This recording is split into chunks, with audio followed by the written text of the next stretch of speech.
कंचा चूड़ारे केबे cheese ball बनैछंती सेति कौन करेंगे ना गोटे जगार कंचा चूड़ा नहीं ताको भल भाव में पानी देकी धोईदेवे अपरिष्कार पानी बाहर कर सारा पर से अल्प टिके भल पानी देकी आधा घंटा छाड़ीदेवे। नेक्स्ट गोटे जगार गोटे ग्लास पानी फुटे देवे गैस फ्लेम बंद करके 200 ग्राम पाखापाखि पालंग शाग को भल भाव में धोईकी से 2 मिनिट छाड़ीदेवे आ 2 मिनिट पर पालंग शाग को एमती गोटे जाली को बाहर करदे। नेक्स्ट आम चूड़ा जो बतरैक रखी गोटे ग्राइंडर जार को देदेबा सहित ब्लांच करथिबा पालंग शाग कंचा लंका देकी पूरा सुखिलार एमती ग्राइंडिंग करदे पानी बिल्कुल भी ऐड करेनि। तापर से 4 ରୁ 5टा सिझा आलू को ग्रेट करके ऐड करबा स्वाद हिसाब रे लूण मिक्स सर्व किछि बाइंडिंग पे कॉर्नफ्लोर और ब्रेड क्रम देकी भल भाव एमती मिक्स करके गोटे डो टाइप रो बने दबा।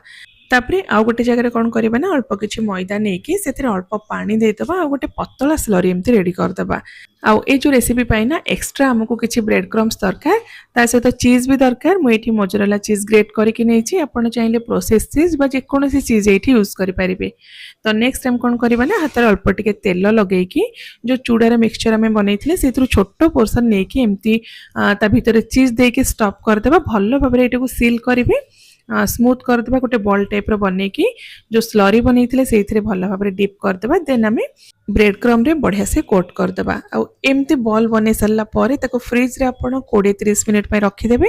तापरे मीडियम गरम तेल रे ताको गोल्डन और क्रिस्पी हबा जे फ्राई करिवे। तो ए जो रेसिपी रो डिटेल्स चैनल रे अपलोड हे सारी छी आपण चैनल को जे कि फुल रेसिपी चेक करि परिबे। आ ए जो चीज बॉल को ना आपण एमती बने के गोटे एयरटाइट डब्बा भितरे फ्रीजर भितर 15 दिन स्टोर करें जिते बड़े आपको इच्छा हो डायरेक्ट फ्रीजर भितर बाहर करके तेल रे गरमा गरम फ्राई करके सर्व करें।